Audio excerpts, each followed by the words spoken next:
पुढच्या काही तासात महाराष्ट्रावर निसर्गाचा प्रहार। 23 जिल्ह्यांना हवामान खात्याचा इशारा, वादळी पाऊस, विजांचा धोका। विदर्भात यवतमाळ, चंद्रपूर ऑरेंज अलर्टवर। मे महिना सुरू आहे, पण महाराष्ट्रातलं हवामान मात्र पूर्णपणे बदललंय। एका बाजूला अंगाची लाही करणारा उकाडा, तर दुसऱ्या बाजूला अचानक कोसळणारा अवकाळी पाऊस।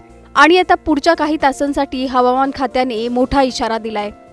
राज्यातील तब्बल 23 जिल्ह्यांवर संकटाचं सावट निर्माण झालंय। काही ठिकाणी विजांच्या कडकडाटासह मुसळधार पावसाचा अंदाज, तर काही भागात ताशी 60 किलोमीटर वेगाने वारे वाहण्याची शक्यता वर्तवण्यात आली आहे। सर्वात धक्कादायक म्हणजे 2 जिल्ह्यांना थेट ऑरेंज अलर्ट जारी करण्यात आलाय। मग नेमके कोणते जिल्हे धोक्याच्या यादीत आहेत आणि हवामानाचा हा अचानक बदल नेमका किती गंभीर आहे, सविस्तरपणे या व्हिडिओतून जाणून घेऊया। त्यासाठी हा व्हिडिओ शेवटपर्यंत पहा आणि टाइम्स नाऊ मराठीला लाईक, फॉलो आणि सबस्क्राईब करा। राज्यातील वातावरण दिवसेंदिवस अधिक विचित्र होत चाललंय। सकाळपासून कडक ऊन, दुपारी उष्णतेची लाट आणि संध्याकाळ होताच अचानक काळे ढग, वादळी वारे आणि पावसाची एंट्री। यामुळे नागरिक अक्षरशः गोंधळून गेलेत। हवामान विभागाने येत्या काही तासांसाठी महाराष्ट्रातील अनेक भागांना अलर्ट जारी केलाय।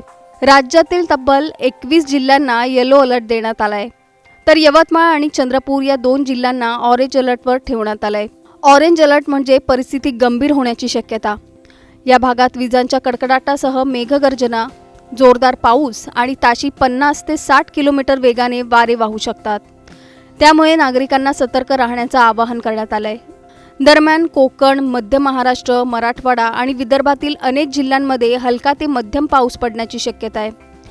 विशेषतः रत्नागिरी, सिंधुदुर्ग, कोल्हापूर, सांगली, सोलापूर, लातूर, नागपूर, अकोला, अमरावती, वर्धा आणि गोंदिया या भागांमध्ये विजांचा मोठा धोका व्यक्त करण्यात आलाय। तर मुंबई, ठाणे, पालघर आणि रायगडमध्ये उष्ण आणि दमट हवामानाचा इशारा देण्यात आलाय। म्हणजेच एका बाजूला उकाड्याने हैराण करणारी परिस्थिती आणि दुसऱ्या बाजूला अचानक पावसाचा तडाखा, अशी दुहेरी संकटाची स्थिती राज्यात निर्माण झाली आहे। गेल्या 24 तासात राज्यातील काही शहरांमध्ये तापमानाने अक्षरशः कहर केलाय। वाशिममध्ये तब्बल 42.2 अंश सेल्सिअस तापमानाची नोंद झाली आहे, तर ब्रह्मपुरी, मालेगाव, वर्धा, सोलापूर आणि धाराशिवमध्येही तापमान 40 अंशांच्या पुढे गेलंय। उष्णतेमुळे नागरिक त्रस्त असतानाच आता अवकाळी पावसाचं संकट समोर उभं टाकलंय। हवामान खात्याच्या अंदाजानुसार शेतकऱ्यांची चिंता देखील वाढली आहे, कारण अनेक भागात शेतीची कामं सुरू आहेत। अशात अचानक वादळी पाऊस आणि जोरदार वारे आल्यास पिकांचं मोठं नुकसान होऊ शकतं।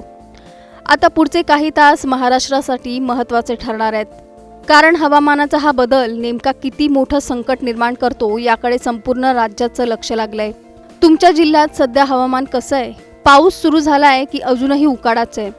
तुमच्या भागाची परिस्थिती आम्हाला कमेंटमध्ये नक्की सांगा आणि हवामानासह प्रत्येक मोठ्या अपडेटसाठी चॅनलला फॉलो करा।